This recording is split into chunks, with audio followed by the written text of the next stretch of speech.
여러분, 우리가 그동안 히브리서 이제 공부하고 있었죠. 자, 오늘 우리가 이제 5장에 공부할 차례예요. 5장. 자, 5장은 이제 예수님께서 이 성전의 제사장으로서의 그 하시는 일을 위해서 어떻게 그분이 이 대제사장이 될 수 있었는가를 우리가 설명하시는데, 그 내용이 우리가 보통 그저 생각하는 그런 내용이 아니에요. 5장은. 여러분, 5장이 짧지만 이 5장이 굉장한 것을 담고 있어요. 자, 첫째는 무엇을 갖고 있는가? 이 예수께서 받으신 고난. 그가 고난으로 순종을 배워. 그죠? 네. 그가 아들이심에도 불구하고 그분께서 고난으로 순종함을 배워 온전하게 되었다. 이런 구절이 여러분 들어가 있어요. 7절, 8절, 9절, 10절에. 그죠? 도대체 이게 무슨 말입니까? 예. 예수께서 하나님이신데 성경은 말하기를 그분께서 아들이시라도 고난으로 순종함을 배우셨다. 여러분, 이것이 무슨 말씀입니까? 우리가 그동안 이런 거 많이 공부했어요, 여러분들이. 그러나 오늘 우리가 히브리서 5장을 통해서 다시 한번 우리가 기억하고 우리가 다시 마음에 새기고 여러분, 그런 일을 우리가 해야겠어요. 자, 그렇게 설명을 해 놓은 다음에 잠깐 동안 멜기세덱이라는 그런 사람이 그런 이름이 등장해요. 멜기세덱. 근데 여러분 11절 보세요. 이렇게 설명되어 있습니다. 멜기세덱에 관하여는 우리가 할 말이 많으나 하나님께서 모호하게 감춰주신 것이 아니에요. 그렇죠? 사도 바울 선생님이 말씀하시기를 할 말이 많아요. 그런데 왜 우리가 잘 이해 못합니까? 문제가 누구에게 있어요? 우리의 여기 보면 너희의 듣는 것이 둔함으로 해석하기 어려우니라. 문제는 우리에게 있어요. 우리의 이해력이 짧기 때문에 우리가 멜기세덱에 대해 이해하지 못하는 거예요. 왜 멜기세덱이라는 이름이 성경에 나와 있는가를 주신 이유와 목적을 우리가 알지 못하는 거예요. 하나님이 가려놓으신 것이 아니에요. 자, 그러면서 12절, 13절, 14절 통해서 왜 너희가 그렇게 귀가 둔하는가를 설명해 주시고 계세요. 그래서 우리가 이 5장을 이제 나눠서 공부할 것인데, 오늘은 주께서 받은 고난과 우리가 그 연결시켜서 우리가 왜 우리의 믿음이 성장하지 못하는가, 우리가 왜 연약함에 자꾸 머물러 있는가, 그래서 공부하고 다음 시간에는 왜 우리에게 멜기세덱이라는 이름을 주셨는가, 왜 우리가 멜기세덱에 대해서 알아야 하는가. 여러분, 멜기세덱은 창세기 14장에 등장하잖아요, 처음으로. 그런데 그때 같이 등장하는 것이 있어요. 이 아브라함이 멜기세덱을 살렘 왕 이렇게 불렀거든요, 멜기세덱을. 근데 이 아브라함이 멜기세덱을 만나서 한 행동이 하나 있죠. 그게 무엇입니까? 그에게 10분의 1을 드렸어요. 10분의 1. 그죠? 자, 이 10분의 1이 맨 처음 등장하는 건 거기에 등장하고 또 어디에 등장합니까? 야곱이 하나님께 10분의 1을 드리죠. 그래서 이 10분의 1이 맨 처음 등장하는 이 멜기세덱과 연관이 있어요. 10분의 1은. 여러분, 우리가 하나님께 드리는 이 헌물 제도, 11조 제도, 이런 것들이 그냥 뚝 떨어진 어떤 제도가 아니에요. 이런 제도들은 우리를 구원해 가시는 하나님의 구속의 계획의 기초 가운데 들어있는 것들이에요. 자, 우리가 이것은 다음 시간에 공부하고, 오늘은 왜 그분께서 하나님의 아들이신데도 불구하고 고난으로 순종함을 배웠다, 이것이 우리에게 어떠한 교훈을 주고 있는가를 우리가 다시 한번 공부해 보겠어요. 여러분, 예수께서 시험을 받아 고난을 당하셨다. 우리가 어떻게 이해하면 좋겠습니까? 이 구절을. 그렇죠? 예수님은 죄의 오점이 없으신 분이었어요. 예수님은 생각으로라도 죄를 범하신 분이 아니셨어요. 그런데 그가 어떻게 시험을 받을 수 있으셨을까요? 그가. 참 신비죠, 성육신은. 자. 예수님께서 사단을 대하실 때, 사단의 시험에, 광야의 시험에 대하실 때 예수께서 어떻게 대하셨을까요? 온전한 인성으로, 사람으로 그 시험을 대하셨어요. 사람으로. 그리고 그분은 단 하나의 생각으로라도 그 유혹에 굴복지 않으셨어요. 사단은 예수의 마음에서 예수님을 유혹할 수 있는 어떤 발판을 찾을 수가 없었죠. 여러분 요한복음 14장 30절에 그리스도를 이렇게 표현해요. 이렇게 말씀하셨어요. 그분께서 이 세상 임금이 오겠습니다. 그러나 저는 내게 관계할 것이 없도다. 이렇게 말씀하셨거든요. 킹 제임스 버전에는 이렇게 냈어요. 그는 사단이죠. 그는 내게서 취할 것이 없느니라. 사단이 가져갈 것이 없어요. 사단이 예수님을 고소하기 위해서 가져갈 아무런 근거가 없으신 분이셨어요. 예수께서는. 자, 이제 우리가 그분께서 어떻게 그렇게 하셨는지 우리가 그동안 공부했지만 다시 한번 기억해 봅시다. 여러분, 그분의 공로가 무엇입니까? 그분의 공로. 그분이 십자가에서 돌아가시면서까지 이루어 놓으신 그 일이 여러분 무엇이에요? 이제 우리가 답이 나오죠. 바로 그것이잖아요. 뭐예요? 사람으로서 하나님의 법에 순종하신 것이에요. 사람으로서 하나님의 법에 순종하신 것. 그렇죠? 이것을 우리가 이렇게 부르죠. 제가 7, 8을 좀 사용할게요. 우리가 이것을 어떻게 부릅니까? 이렇게 불러요. 그분의 공로예요. 피의 공로. 보혈이죠. 보혈. 피의 공효. 여러분 공효라는 뜻은 무엇이냐면 공을 들인 보람이나 효과예요. 우리의 구원을 위해서 온갖 공을 들였어요. 예수님께서. 그래서 이것을 공효라고 하죠. 피의 공효. 피의 공효와 능력이 무엇입니까? 여러분 이것이 우리 마음에 정말 100% 이해되어져야 돼요. 그래 우리가 예수께로 갈 수 있어요. 우리가. 자, 주님의 피의 공효와 능력은 바로 뭡니까? 예, 신성과 연합된 인성이에요. 그렇죠? 사람으로서 살아내신 것. 사람으로서 하나님의 법에 순종하신 것. 자, 다른 말로 하면 이런 말이죠. 사람으로서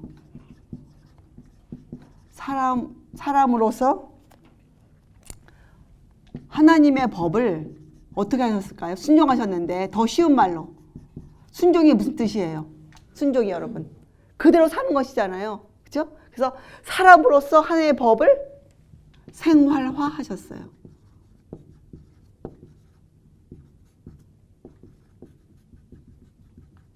그렇죠? 생활화. 매일 먹고 마시는 삶. 그죠? 예수님은 사람으로서 하나님의 법을 보여주셨어요, 우리에게. 어떻게 살아라. 사는 법. 그리스도인은 막 사는 것이 아니잖아요. 우리에게는 원칙이 있고 모본이 있잖아요. 완전한 모본. 사는 법을 주셨어요, 우리에게. 성경은 이것을 뭐라고 부릅니까? 이것을 순종이라 불러요. 여러분 우리가 히브리서 4장 공부하면서 이 순종과 믿음의 관계를 공부하지 않았습니까? 자, 이제 우리의 머리에는 순종과 믿음이 떨어져 있지 않아요. 우리가 믿음 이렇게 우리가 부를 때에는 그것은 바로 순종을 하고 이것을 성경은 계시록에 뭐라고 또 부릅니까? 예수 믿음이라고 불러요. 여러분과 저에게 필요한 것이 예수 믿음이에요. 그렇죠? 자, 그러면 이렇게 도표를 보면 예수 믿음은 무엇이 예수 믿음입니까? 뭐예요? 이거죠. 같은 거니까. 사람으로서 하나님의 법을 생활화하신 것. 이것이 예수님의 믿음이셨어요. 앞으로 우리가 꼭 가져야 하는 믿음이에요. 예수 믿음. 그렇죠? 여러분과 제가 먹고 사는 많은 것들, 모든 것들이 하나님의 법에 의거해서 움직여져야 돼요. 그렇죠? 건강개혁도 여기에 들어가 있는 것이에요. 건강개혁도. 또 히브리서에는 이것을 또 뭐라고 불렀느냐? 이것을 예수님의 그분의 경외하심 이라고 불렀어요. 자, 여러분과 제가 하나님께 그 거룩한 하나님께 그 높으신 분을 우리가 어떻게 해야 됩니까? 경외해야죠. 그죠? 말로만 하는 것이 아니란 말이에요. 경외는 바로 뭐예요? 이렇게 사는 것이에요. 사는 것. 하나님의 법이 참 중요해요. 하나님의 법대로 사는 것. 그것이 우리가 주님께 돌려드려야 될 영광이에요. 아버지께. 우리가 이런 것들을 모르면 하나님께 영광을 돌려드릴 수가 없어요. 하나님의 법에 대해서. 그죠? 자, 이것을 히브리서 5장에서 사도 바울이 우리에게 가르치는 것이에요. 이것을. 그런데 이것을 사람들이 왜 못 알아듣는가? 똑같아요. 왜 사람들이 멜기세덱을 못 이해했다고 나와 있습니까? 그들의 듣는 귀가 둔하였어요. 다른 말로 하면 이해력, 지각, 사고력 이런 것들이 개발되어지지 않았어요. 이런 것들이 개발되어지지 않았어요. 그래서 아무리 좋은 성경 말씀을 진리를 갖다 코앞에 줘도 이해가 어려운 것이에요. 자, 이제 사도 바울은 이런 우리들을 가르치시기를 원하세요. 하나님께서 사도 바울을 통해서 가르침을 통해서 자 우리가 이것을 공부할 것이 5장을 통해서 자 여러분 예수님께서요 참 그분 거룩하신 분이셨잖아요. 그죠? 죄의 오점이 없으신 분이셨으니까 그런 그분이 사람으로서 사실 때 얼마나 괴로우셨겠어요. 눈에 보이는 모든 것이 그렇잖아요. 참 슬프셨을 거예요. 그래서 예수님을 성경은 슬픔의 사람, 비애를 가지신 분 이렇게 불렀어요. 여러분 제가 그거를 읽으면서 보세요. 여러분 우리가 이 땅에 부모로 살면서 우리가 이런 것을 공부하면 우리가 마음에 알아지는 것들이 있어요.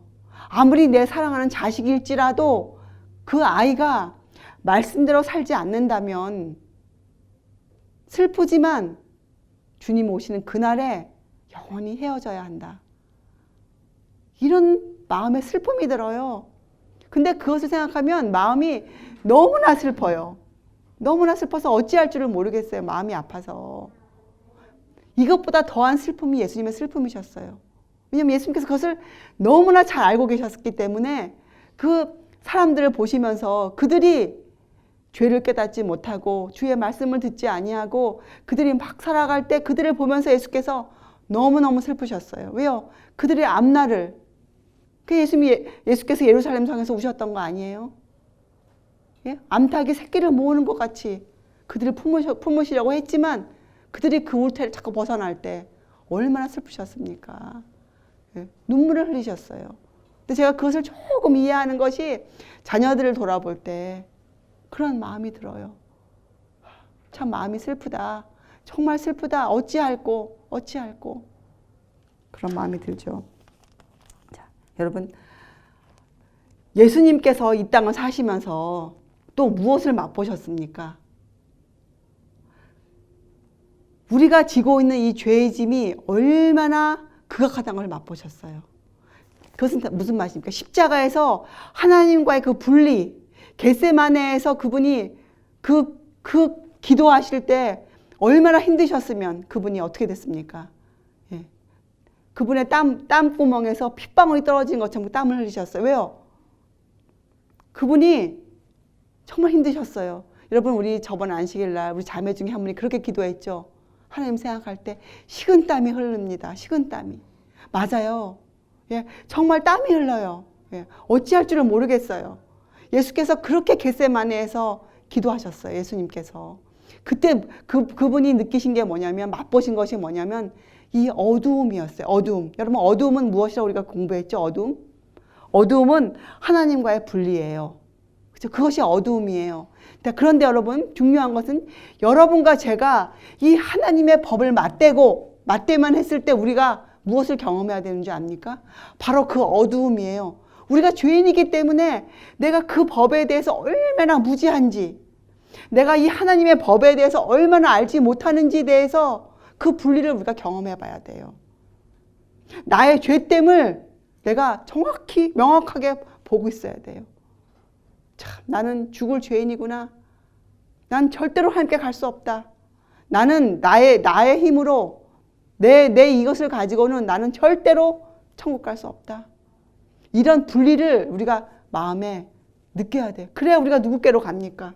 이것을 이루어 주신 주님의 예수님의 보혈의 능력, 그분께로 우리가 달려갈 거 아닙니까? 그분께로. 그런데 첫째 순서가 이 법을 알지도 못하고 법을 보고도 나를 볼 수 없으면 절대 예수께로 가지 못해요. 절대로. 그래서 사람들이 법을 안다고 하는 사람들이 예수께로 안 가는 이유는 법을 보면서도 자신을 보지 못하기 때문에 무엇을 만들어냅니까? 자기의 행위로 구원받기 위해서 인간의 법을, 교회가 법을 만들어 놓고 있는 것이에요. 그러나 우리가 하나님의 법을 제대로만 본다면 내가 보여요. 그 구렁텅이가 보여요. 나는 절대로 하늘나라 갈 수 없다. 난 절대로 주님의 제자 될 수 없다. 난 아무것도 할 수 없다. 그저 죽을 수뿐이 없다. 처절해요. 정말 처절해요. 그러한 분리를 우리가 경험해야 우리가 누구께로 달려갑니까? 그분께로 가요. 주님, 저를 도우소서. 주님, 저의 모본이 되어주소서. 비로소 우리가 뭐예요? 믿음이 생기고 순종할 수 있는 사람이 되어지는 것이에요. 그렇죠. 그러면 우리가 성경에 나와 있는 많은 진리들을, 그동안 모호했던 진리들을 우리가 그 진리가 보이기 시작하고, 그 진리가 우리를 어떻게 해요? 성령께서 우리를 그 진리로 인도해 가실 수 있는 이제 일이 시작되는 것이죠. 자, 그런데 사도 바울은 그 후에 연이어서 뭐라고 우리에게 설명합니까? 왜 우리가 그렇게 하지 못하는가? 왜 우리가 말씀의 초보에 머물러 있는가? 그죠? 여러분 계속 읽어보면 그 말씀의 초보에 왜 머물러 있다는 그런 글이 나와요. 말씀의 초보. 그런데 자, 이것을 좀 지우고 말씀의 초보에 대해서 한번 공부해봐요. 말씀의 초보. 여러분과 저는 이것을 참 생각해봐야 돼요. 생활화. 이 부분이 너무 약하죠. 이 부분이. 근데 이 부분이 약한 사람을 뭐라고 불렀냐면 사도 바울께서 말씀의 초보라고 불렀어요. 이 생활화가 잘 되지 않는 사람들, 되어 있지 않은 사람, 경건의 능력이 없는 사람들을 말씀의 초보라고 불렀거든요. 말씀의 초보. 자, 그리고 또 이것 같은 말로 이렇게 설명되어 있죠. 그 후에 의의 경험을, 의의 말씀을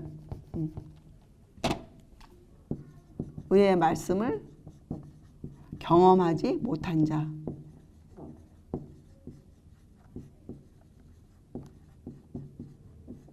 이렇게 돼 있어요. 의의 말씀. 여러분, 경험. 우리가 신앙인이 되면 간증이란 걸 참 하기를 즐겨해요. 간증. 어디 가서 간증 집회도 많이 열고 또 가서 내 신앙 경험을 얘기하거든요. 자, 이게 뭡니까? 신앙 경험. 간증이 무엇입니까? 신앙 경험. 무엇을 우리가 신앙 경험이라고 불러야겠습니까? 무엇을? 자, 여러분, 우리가 이 예수님의 피의 공로와 능력, 하나님의 법에 대한 이해가 들어와서 나 자신을 보게 돼요. 아, 나는 나와 하나님 사이에는 이런 구렁텅이가 놓여져 있구나. 예수님이 이런 일을 이 땅에 오셔서, 사람으로 오셔서 이것을 이루어 놓지 않으셨다면 나는 가망성이 없는 사람이구나. 이런 것을 이제 깨닫게 되고 예수께로 가잖아요. 예, 쉬운 말로 주님이 하나님의 법대로 살려고 이제 애를 쓰잖아요. 삶의 법대로 살려고 생활을 개혁하고 마음을 이제 정리하고 이런 일을 하다 보면 그때 생기는 일들이 많아요. 그때 십자가가 다가오죠. 십자가. 반대에 부딪히게 되고 또 내 연약함 때문에 쓰러지기도 하고 그렇잖아요. 실패도 맛보고 좌절감도 느끼고 그렇죠? 실수도 하고 그것이 신앙 경험이에요. 신앙 경험. 그렇죠? 투쟁 가운데 얻어지는 것들. 투쟁 가운데. 예. 주의 말씀대로 살려고 그것을 나의 생활, 내 삶으로 만들기 위해서 애를 쓰는 그 가운데 얻어지는 것들이 신앙 경험이에요. 신앙 경험. 그렇죠? 그래서 이것은 지극히 개인적인 것이고 정말 우리에게 꼭 필요한 신앙 경험이에요. 그런데 성경은 아무나 신앙 경험을 하는 것이 아니고 말씀의 초보를 벗어나야 신앙 경험을 할 수 있다고 나와 있어요. 말씀의 초보. 자, 여러분 한번 고린도전서 3장 1절과 2절과 3절을 펴보세요. 고린도전서. 같은 글이 설명되어 있어요. 고린도전서. 이렇게 되어 있어요. 제가 읽으면 형제들아 내가 신령한 자들을 대함과 같이 너희에게 말할 수 없어서 육신에 속한 자 곧 그리스도 안에서 어린아이들을 대함과 같이 하노라. 내가 너희를 젖으로 먹이고 밥으로 아니하였노니 이는 너희가 감당치 못하였음이거니와 지금도 못하리라. 너희가 아직도 육신에 속한 자로다. 너희 가운데 시기와 분쟁이 있으니 어찌 육신에 속하여 사람을 따라 행함이 아니리요. 이렇게 표현되거든요. 자, 글을 읽어보면 말씀의 초보에 머물러 있는 사람, 의의 말씀을 경험하지 못한 자. 성경에서 말하는 신앙 경험이 없는 사람을 뭐라고 또 불렀는가? 같은 말로 육신에 속한 자라 불렀어요. 육신에 속한 자.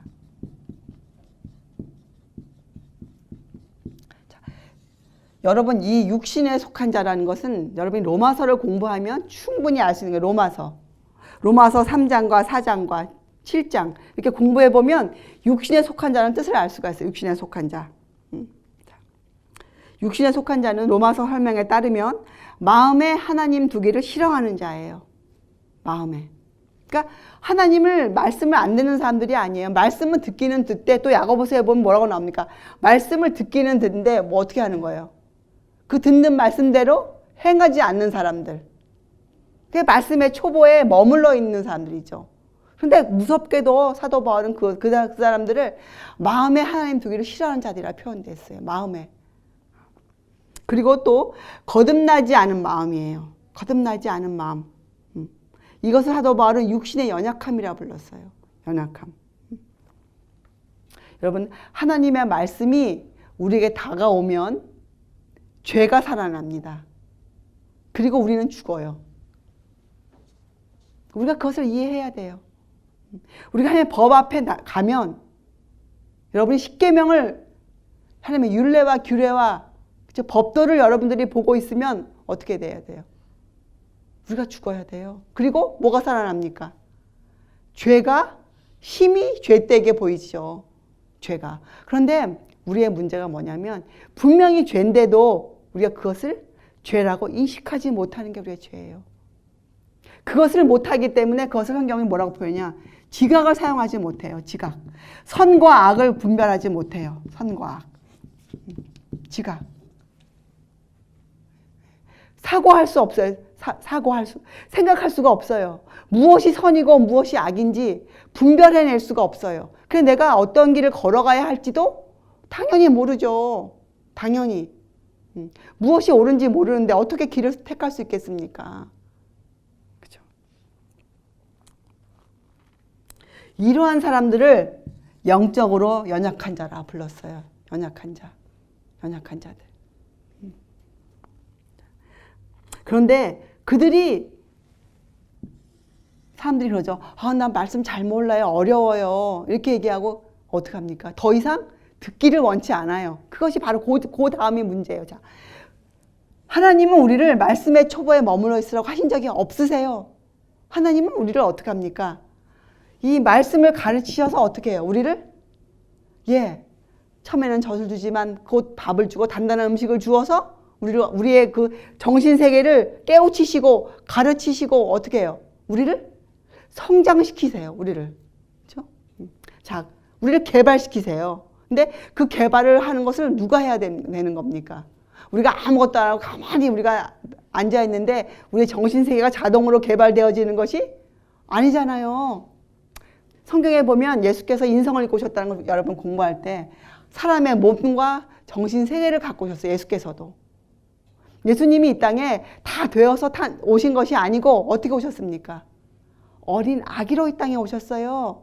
어린 아기로. 예수님의 생애가 성경에 적혀져 있는 이유가 무엇 때문에요? 예수께서 사람으로서 어떻게 해요? 말씀의 초보부터 시작해서 어떻게 하셨다는 거예요. 예수님도. 성령의 인도하심을 받아 그가 어떻게 해요? 아들이시라도 고난을 통해 그가 뭐 해요? 순종함을 배우셨다는 거예요. 그게 그 말씀이에요. 예수께서 사람으로서 단계를 밟아가셨어요. 성장하셨어요. 자, 그럼 여러분, 우리도 무엇을 해야 됩니까? 우리가 가만히 있는데 우리가 그저 성장하는 것이 아니에요. 이 개발을 해야 돼요. 개발, 여러분. 개발. 우리의 그 낮아진 도덕적인 수준, 우리의 이해력, 그렇죠? 우리 이해력, 사고력, 생각할 수 있는 그런 능력들, 이런 것들 우리가 개발시켜야 돼요. 우리가 이 개발에 대해서 우리가 여러분 또 많은 시간 공부했죠. 자, 개발은 우리가 어떻게 합니까? 우리의 마음을 시작점이 어디에? 우리의 마음이에요. 우리의 마음. 우리가 여러분 이것을 하지 않으면 절대로 성경의 진리를, 성경 안에 숨어있는 하나님이 숨어있지만 비밀로 주신 것들, 우리의 구원을 위해서 필수적인 진리들, 우리가 알 수가 없어요. 그렇기 때문에 우리가 그것을 안 하기 때문에 우리가 항상 어디에 머물러 있는 겁니까? 이 초보에 항상 머물러 있는 거예요. 믿음이 연약해요. 단단한 식물을 먹을 수가 없어요. 그리고 조금만 생활에 어려움이 오면 어떻게 됩니까? 금방 돌아서요. 주님으로부터. 이겨내지를 못해요. 그 모든 이유가 여기에 있어요. 여기에. 그런데 이것은 우리의 잘못인데 우리가 어떻게 하냐면 주의 말씀을 배우기를 등한히 여겨요. 진리의 말씀이 여기 있노라 하고 주어도 사람들이 어떻게 해요? 읽지를 않아요. 핑계를 대죠. 좀 이따 할게요. 이것이 되면 제가 할게요. 지금은 아직 힘들어요. 지금 제 머리가 좀 복잡해요. 이런 여러 가지 핑계를 대면 사람들이 더 이상 나아가지를 않아요. 배울 수 있는 기회를 등한히 하죠. 그죠? 근데 이것을 성경은 죄라고 불렀어요. 선을 행할 줄 알고도 행치 아니하는 것을 죄라고 부르지 않습니까? 믿음으로 받지 않는 것 다 죄예요. 그렇게 성경이 말하고 있어요.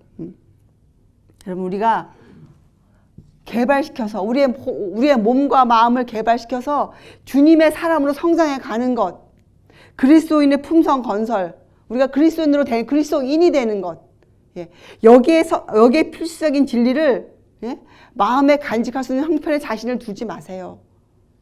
그것은 영적 난장이에요. 그죠? 알고는 있죠. 들었으니까. 그러나 그것이 생활로 연결되어지지 않을 때, 그죠? 그것은 난장이들이에요. 성장이 아니에요, 그것은. 우리가 주의 말씀을 알면 어떻게 해야 됩니까? 그것이 생활화 되어져야 돼요. 꼭 그렇게 되어져야 돼. 이것이 이루어지지 않으면 우리가 예수님의 보혈의 능력을 믿지 않는 거예요. 우리가 주님을 우리의 모본으로 삼지 않는 거예요. 주님을 알지 못하는 것이에요. 그런 자들을 사도 바울은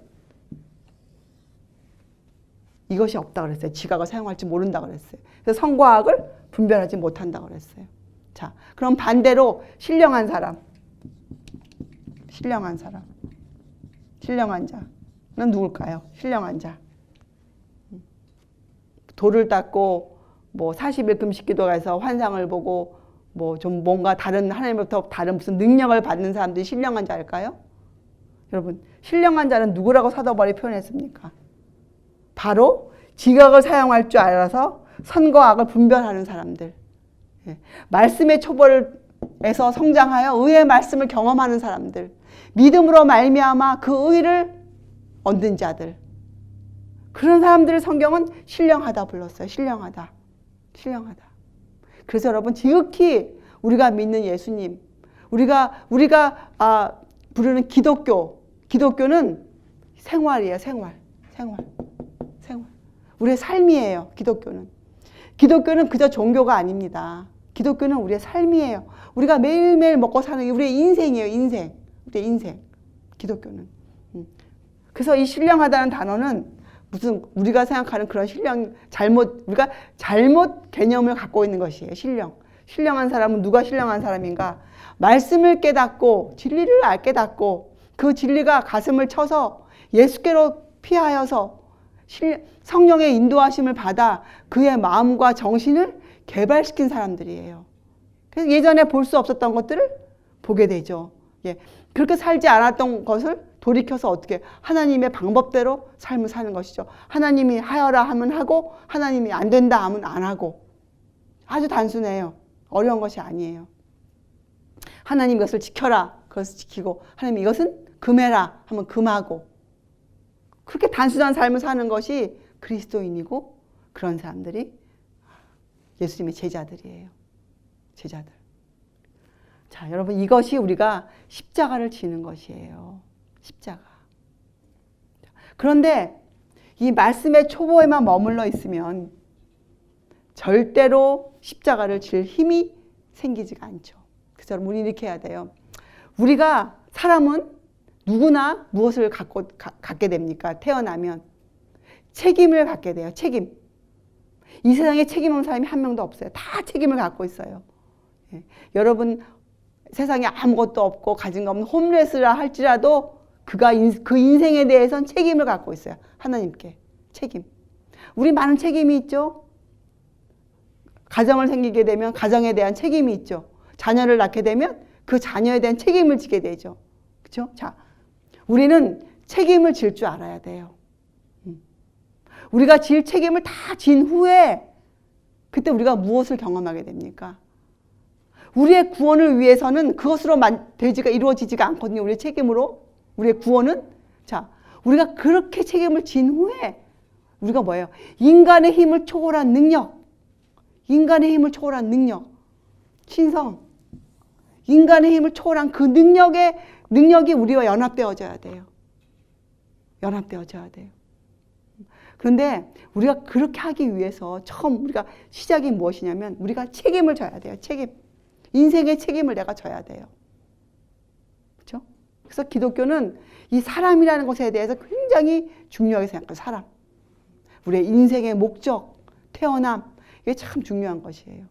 그래서 여러분 우리는 책임을 져야 됩니다. 책임을 완수해야 돼요. 여러분 빌립보서 2장 12절에 보면 두려움과 떨림으로 너희의 구원을 이루라 이렇게 되어 있지 않습니까? 맞아요. 킹제임스 버전에는 그것을 완수하라 이렇게 되어 있어요. 완수하라. 완수하라. 이게 무슨 뜻입니까? 구원을 이루기 위해서 우리가 해야 될 부분이 우리한테 있다는 것이 우리의 책임이 있다는 것이에요. 우리의 책임. 근데 그 일을 우리가 어떻게 이루어야 되는가? 두려움과 뭐예요? 경외. 아까 여기 있었죠. 경외하심. 하나님을 향한 경외. 예, 순종. 떨림으로. 예, 죄인이기 때문에 두려움과 떨림으로 우리의 구원을 우리가 완수해야 돼요. 근데 어디까지입니까? 하나님이 우리가 할 수 없는 걸 시키지 않으세요. 우리가 주신 책임까지만 우리가 하는 거예요. 자, 그러면 그 다음에 누가 우리와 함께 합니까? 누가 함께 해요, 여러분? 예, 예수님도 함께 하시고 예수님이 우리를 위해서 모든 걸 준비하셨죠. 그 우리가 십자가의 길을 그분이 먼저 걸어가셨잖아요. 또 누가 우리를 도와줍니까, 여러분? 천사들 우리를 도와줘요. 예. 모든 준비를 갖추고 있어요. 여러분 성경에 보면 잔치를 준비하고 있습니다. 근데 거기에 뭐라고 나옵니까? 오소서 모든 것이 준비되었나이다 이렇게 되어 있어요. 그래서 우리는 가면 돼요. 근데 우리가 가는데 그냥 가는 것이 아니에요. 우리가 책임을 완수하고 가야 돼요. 책임을. 여기에 대한 이해가 부족하면 성경을 많이 오해하게 돼 있어요. 자, 그것이 시작이에요. 이제 우리가 이 말씀의 초보에서 벗어나야 돼요. 근데 벗어나는 방법은 단 한 가지입니다. 무엇입니까? 말씀이 우리의 생활로 연결되어져야 돼요. 말씀이 생활로 연결되어지지 않으면 말씀의 초보에만 머물러 있을 수뿐이 없어요. 말씀이 생활로 이어질 때 그때 어떻게 돼요? 우리가 지각을 사용할 수 있게 돼요. 지각을. 생각해 보게 되죠. 주의 말씀을 놓고도 묵상을 하게 되죠. 묵상. 깊이 있는 연구를 하게 되는 거예요. 그렇게 되면 선과 악을 분별하죠. 선악과를 먹는 것이 아니에요. 선과 악을 분별해서 무엇만 먹어요? 생명나무만 먹는 것이에요. 생명나무. 진리만 받아들이는 것이에요. 진리만. 자, 로마서 5장은 이렇게 놀라운 것을 우리에게 가르치고 있어요. 자, 우리가 이런 것들을 이해하면 우리가 멜기세덱이 왜 성경에 등장하는지, 하나님께서 왜 멜기세덱을 넣어두셨는지 우리가 이해할 수 있어요. 자, 여러분, 그래서 오늘 이 5장 첫 시간에는 말씀의 초보에 머물러 있지 말자. 배울 수 있는 기회를 등한히 여기지 말자. 믿음으로 받자. 주의 말씀을. 자, 여러분, 저는 정말 여러분과 제가 이 하나님의 법에 의거해서 아름다운 삶을 살기를 바라요. 제 자신부터 진정으로. 너무나 개혁할 것이 많아요. 그동안 너무나 선악과를 오랫동안 먹고 있었기 때문에, 선과 악을 분별하지 않고 제가 살아왔기 때문에 저의 이해력이 얼마나 둔한지 몰라요. 정말 성령께서 우리를 인도해 주시지 않으시면 아무것도 이해할 수 없는 그런 사람에 불과해요. 그러나 적어도 우리에게 주신 책임이 있어요. 주님께서. 하라고 하신 일이 있어요. 우리가 거기까지는 우리가 최선을 다해서 여러분과 제가 전진해 가기를 바랍니다. 우리가 그 일을 완수하면 어떻게 되겠어요? 그 일을 완수하면 그때부터 하나님께서 우리를 사용하실 것이에요. 하나님께서 우리에게 놀라운 은혜를 주시기를 바랍니다. 기도하시겠어요?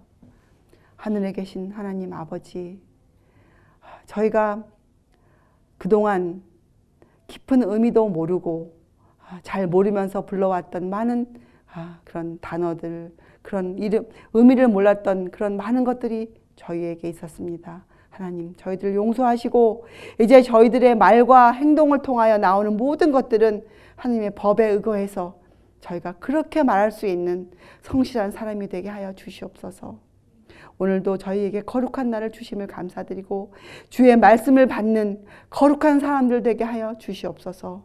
감사드리오며 거룩하신 우리 구주 예수 그리스도의 이름으로 아버지께 간절히 기도드리옵나이다. 아멘.